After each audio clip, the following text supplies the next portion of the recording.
नमस्कार दोस्तों।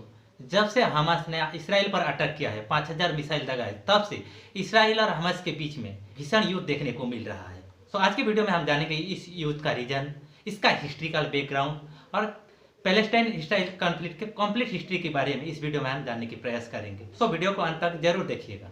देखिए, इस वार को समझने के लिए हमें हिस्ट्री में जाना बहुत ही जरूरी है, और जितना जरूरी हिस्ट्री में जाना है उतना इस्लाम थ्योरोलॉजी और ज्यूस और क्रिश्चियन थ्योरोलॉजी को समझना भी जरूरी है। इसीलिए मैं आज से 3000 साल पहले से ही उसको शुरुआत करना चाहूंगा। यह जो स्टोरी है ना, आज से ठीक 3000 साल पुराना है। अब्राहम, जिसे मुसलमान इब्राहिम कहते हैं, इसमें गलत कुछ भी नहीं है, बस स्पेलिंग का गलत है। ज्यूस और क्रिश्चियन इसे ए से शुरू करते हैं और मुसलमान आई से इसका स्पेल शुरू करते हैं। तो हुआ ये था कि अब्राहम का जो बीवी थी, पहली बीबी सारा की तरफ से कोई भी बच्चा, कोई भी औलाद पैदा नहीं हो रहा था, जिस कारण प्रॉस्पेर्ड अब्राहम को बीबी हजरा से शादी करना पड़ा। और शादी करने के बाद कुछ साल बाद एक औलाद पैदा होता है जिसका नाम इस्माइल होता है। और कुछ साल बाद पता नहीं ऐसा क्या हुआ कि बीबी सारा से भी एक औलाद पैदा हो गया जिसका नाम आइजाक रखा गया, जिसे मुसलमान ऐसक कहते हैं। यहाँ तक तो स्टोरी क्लियर है, लेकिन आगे जो कुर्बानी वाला जो स्टोरी है ना, मुस्लिम थ्योरोलॉजी कहता है कि जो कुर्बानी देने के लिए जो लिया गया था ना, वो इस्माइल को लिया गया था, और जिस पत्थर में पैर रखने के बाद तो एनिमल में कन्वर्ट हो जाते हैं। लेकिन ज्यूस और क्रिश्चियनिटी के मुताबिक वो इस्माइल को नहीं, ऐसक को लेकर गए थे प्रोफेट इब्राहिम ने। आगे क्या होता है, आगे आते हैं कौन, सॉल आते हैं, प्रोफेट सॉल, फिर आते हैं प्रोफेट डेविड, फिर आते हैं किंग सोलेमन। 1047 बीसी में किंग सोलेमन जब राजा बनते हैं इसराइल के, जबकि उनके पिता का डेथ हो जाता तो वो राजा बनते हैं। राजा बनने के बाद वो जहाँ पर जो पत्थर पे उनका जो कुर्बानी दिया गया, तो वहाँ पर एक टेम्पल बनाते हैं जिसे टेम्पल माउंट कहा जाता है।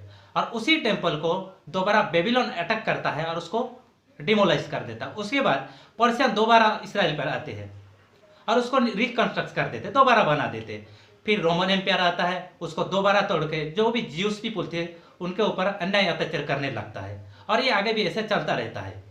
और जो ज्यूस पीपुल थे वो इधर उधर भागने लगते, ज़्यादातर वो यूरोपियन कंट्री में भागते हैं और दूसरा इजिप्ट में भागते, क्योंकि और जो भी पीपुल वहाँ से इसराइल छोड़कर भागे थे, कुछ फैमिली वहाँ पर रुक गए थे। उन्हीं फैमिली में से एक फैमिली में जीसस क्राइस्ट पैदा होते हैं।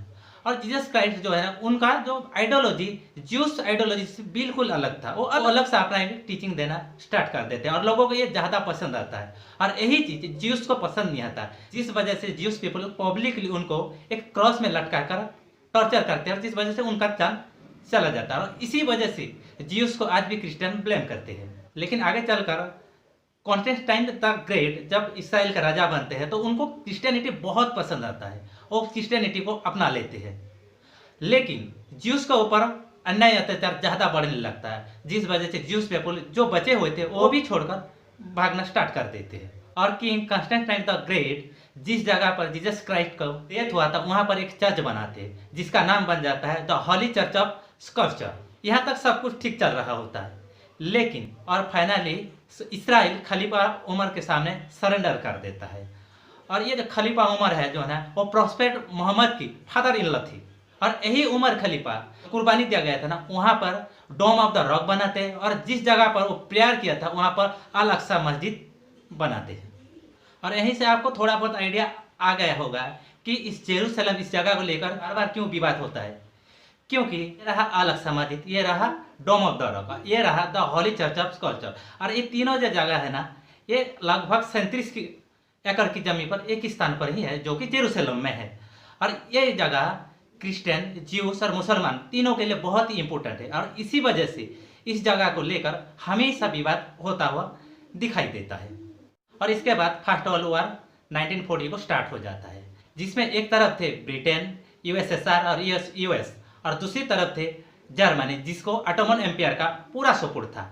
सो फर्स्ट वर्ल्ड वॉर में ज्यूस पीपुल जो है ब्रिटेन को पूरी तरफ से अपना समर्थन देते हैं और उनकी तरफ से ये वार लड़ते हैं। लेकिन ज्यूस का एक आदत रहा है, एक कभी भी कोई भी वार नहीं हारते, जो भी वार लड़ते हैं वो किसी न किसी हालत में भी वो जीत कर ही रहते हैं। पता नहीं इनके पास क्या है, किसी को भी नहीं पता। और इसी वार में ऑटोमन एम्पायर की तरफ से तुर्की भी जर्मनी की तरफ से ये वार में शामिल था। और ये वार लगभग 4 साल चलने के बाद फाइनली ब्रिटेन इस वार में जीत जाता है।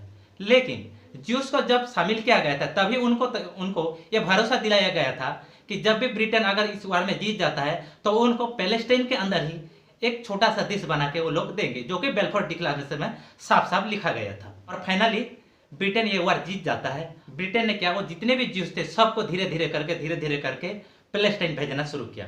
और जो ज्यूस का जो पॉपुलेशन है धीरे धीरे करके पैलेस्टाइन में, जो आज का इसराइल, उसमें बढ़ने लगा और ये जो लाखों संख्या में बढ़ने लगा, जो अरब कंट्री को बिल्कुल भी पसंद नहीं आ रहा था। और वर्ल्ड वॉर फर्स्ट के बाद जर्मनी ज्यूस के कारण ये वार हारा था, जिस वजह से दुनिया भर में जितने भी ज्यूस पीपुल थे सबको ढूंढ के मारना स्टार्ट किया। इसी वजह से जितने भी ज्यूस पीपुल थे दुनिया भर में सब भागकर पैलेस्टाइन आना स्टार्ट कर दिया। और इसी बीच में दोबारा सेकेंड वर्ल्ड वॉर स्टार्ट हो जाता है। और सेकेंड वर्ल्ड वॉर में सेम ज्यूस जो है ब्रिटेन के फेवर में युद्ध लड़ता है और दोबारा वो लोग जीत जाते हैं। और जो एंटायर ऑटोमन एम्पायर है वो ब्रिटेन के कंट्रोल में भी आ जाता है। सब कुछ ब्रिटेन का अंडर में ही आ गया था। और इसी बीच में यूनाइटेड नेशन का फॉर्मेशन होता है। वो जो बेल्फोर डिक्लेरेशन था उसको पूरा डिक्लेरेशन को लेकर यूएन में सबमिट कर दिया गया और कहा गया कि इसके मुताबिक इसका काम आगे चलकर यूएन ही देखे। और यूएन बेल्फोर डिक्लेरेशन को मद्देनजर रखते हुए एक कमेटी, एक स्पेशल कमेटी बनाया जिसको इसराइल में भेजा गया। और इसराइल में जो 11 सदस्य का टीम भेजा गया तो दोबारा वो लोग आते हैं और रिपोर्ट सबमिट कर देते हैं। रिपोर्ट सबमिट करने के बाद तो यूएन डिसीजन लेता है जहां पर ज्यूस पीपुल है उनको लेकर अलग सा देश बनाकर दे दिया जाए जिसे इसराइल कहा जाएगा। और जो मुस्लिम पॉपुलेशन है वहां पर उन लोगों को एक अलग सा देश बना के दिया जाए जिसे पैलेस्टाइन कहा जाएगा। और रही बात जेरूसलम के, और ये जो जेरूसलम है ये क्रिश्चियन, ज्यूस और मुस्लिम तीनों के लिए इंपॉर्टेंट है, इसीलिए जेरूसलम को यूएन अपने अंडर में रख लेता है। और यूनाइटेड नेशन 1947 में इसराइल पैलेस्टाइन का एक ऑफिशियल मैप रिलीज कर देता है। और 1948 में ये इसराइल ये सब कंप्लीटली बन चुका था और डिवाइड भी हो चुका था। लेकिन इसमें और एक ट्विस्ट तभी आता है जब पूरे अरब कंट्री ने मिलकर एक साथ इसराइल पर अटैक कर देते हैं। और ये अटैक इसीलिए करते हैं क्योंकि ब्रिटेन जो अपने आर्मी विड्रॉ कर लेता है वहां से, और उसी मौके का फायदा उठाते हुए लोग सारे अरब कंट्री एक साथ उन पर अटैक कर देते हैं। लेकिन जो अरब कंट्री अटैक किए थे कि इसको कब्जा करने के लिए, इसराइल को कब्जा करने के लिए, लेकिन ये उल्टा हो जाता है। जो इसराइल है, जितने भी अरब कंट्री है, पहले यूएन जो दिया था, जो भी उनको जमीन दिया था उससे ज्यादा कब्जा कर लेता है और ये मैप यहाँ से ऐसा बन जाता है जैसे कि आप खुद देख सकते हैं। और इसके बाद 1956 में सुइज कैनाल क्राइसिस स्टार्ट हो जाता है। ये जो सुइज कैनाल है इजिप्ट की आमने सामने ही देखने को मिलता है और ये वही सुइज कैनाल है जिससे यूरोप और एशियन कंट्री के बीच में इंपोर्ट और एक्सपोर्ट का काम करने का सबसे बड़ा माध्यम माना जाता है। और इसराइल भी इसी रास्ता पे अपना सामान इंपोर्ट और एक्सपोर्ट करता था। लेकिन 1957 में जब नसीर तो एक अलग सा डिसीजन लेता है। देखिए जो सुइज कैनाल है जो ना इजिप्ट और फ्रांस के दोनों की कॉम्बिनेशन से बनाया गया था। लेकिन इजिप्ट ने फाइनेंशियल क्राइसिस की वजह से इसका जो शेयर वो यूके को दे दिया गया था। मतलब इजिप्ट का यहाँ पर कोई लेन देन नहीं था, बाकी फ्रांस और यूके का ही था आगे। 1956 में नजीर एक शॉकिंग डिसीजन लेते हैं। वो कहते हैं कि जो सुइज कैनाल जो है ना वो इजिप्ट के जगह पे है और ये किसी का दूसरे को नहीं मानेगा और आज से यहाँ पे इसराइल को भी कोई इंपोर्ट एक्सपोर्ट करने नहीं देगा।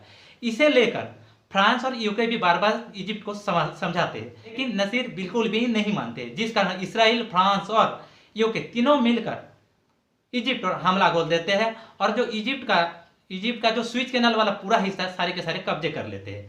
और यहाँ पे दोबारा यूएन आके इंटरफेयर करता है और जो कब्जा किया गया था वो सारा जमीन इजिप्ट को वापस कर देता है। लेकिन एक एग्रीमेंट साइन करवा लेता है जिसमें यह लिखा होता है कि आगे कभी भी इजिप्ट ऐसा कोई प्रॉब्लम क्रिएट नहीं करेगा। फिर 1967 में सारे अरब कंट्री फिर से दोबारा इसराइल पर अटैक करते हैं और ये युद्ध लगभग 6 दिन चलता है और 6 दिन में ही इसराइल सब समाप्त कर देता है। और जो पहले आपस किया था, जो स्विच कैनाल टाइम में जो वार हुआ था उसमें जो आपस किया दोबारा उसको कब्जा कर लेता है और दोबारा यूएन इस पर इंटरफेयर करता है और जो कब्जा किया गया था उसको दोबारा वापस कर लेता है। और यहीं से जो अरब कंट्री है इनको सबको समझ में आ गया था कि इसराइल को हराना मुमकिन नहीं, नामुमकिन है, जिस कारण उन लोगों ने कोई अलग सा तरीका अपनाने लगे, जैसे कि प्लेन हाईजैक करना, धोखे में बॉम्ब फोड़ देना, लुका छुपी अटैक करना, ये सारे काम करना स्टार्ट कर दिया। और इसी तरह इसराइल को बहुत सारा मुसीबत देखने को मिल रहा था। और ठीक 2 साल बाद यानी कि 1967 में वो वार हुआ था, 1969 में सारे अरब कंट्री मिलकर इजिप्ट में एक कमिटी बनाया जिसका नाम दिया गया PLO, पैलेस्टाइन लिबरेशन ऑर्गेनाइजेशन, जिसका मकसद था इसराइल को अपने कब्जे में लेना है और पूरा को पूरा पैलेस्टाइन बनाना है। और ये जो PLO है ना, ये भी सेम पॉलिसी को फॉलो करने लगा। ये लोग भी बार बार इसराइल पर अटैक करना स्टार्ट कर दिया और जो PLO जो है ना, यहाँ ये अटैक कर देते हैं, लेबनान में छुप जाते थे। इसी तरह बहुत सारा ऐसे प्रॉब्लम क्रिएट कर दिया ये PLO ने। और ये जब पता लग गया ये इसराइल को कि ये लोग लेबनान में बैठकर ये सारी चीज़ को ऑपरेट कर रहे थे, तो इसराइल ने लेबनान पर अटैक कर दिया। और लेबनान पर अटैक करने के बाद जो PLO है, जो UN ने जो मैप जारी किया था, उसको ऑफिशियली उसको एक्सेप्ट कर लिया। इस अटैक के बाद 13 दिसंबर 1993 को PLO और इसराइल व्हाइट हाउस में एक एग्रीमेंट करते हैं कि आगे चलकर ऐसा कोई भी प्रॉब्लम एक दूसरे के प्रति क्रिएट नहीं करेंगे और मिलजुल कर रहेंगे, और जो भी जगह कब्जा किया था इसराइल सब आपस कर देगा। लेकिन ऐसा बिल्कुल भी नहीं होता है, इसराइल इसका ऑपोजिट करता है, कोई भी रूल फॉलो नहीं करता है, जिस कारण जो पैलेस्टाइन का जो पब्लिक थे वो इसराइल पर भरोसा करना छोड़ दिए थे। और इसको PLO जब एक्सेप्ट किया तो जो पैलेस्टाइन का जो सिटीजन थे, जो लोग थे, इस चीज को विरोध करना स्टार्ट कर दिए। वहीं से एक अलग सा टेररिस्ट ऑर्गेनाइजेशन क्रिएट हुआ जिसे हमास कहते हैं, जो 7 तारीख को इसराइल में जो 5000 रॉकेट मारा है ना, वो हमास है, जो कि एक टेररिस्ट ऑर्गेनाइजेशन है। देखिए PLO को भी यूनाइटेड नेशन रिकॉग्नाइज नहीं करता है, ना ही हमास को यूनाइटेड नेशन रिकॉग्नाइज करता है। इसी वजह से दोनों के दोनों टेररिस्ट ऑर्गेनाइजेशन ही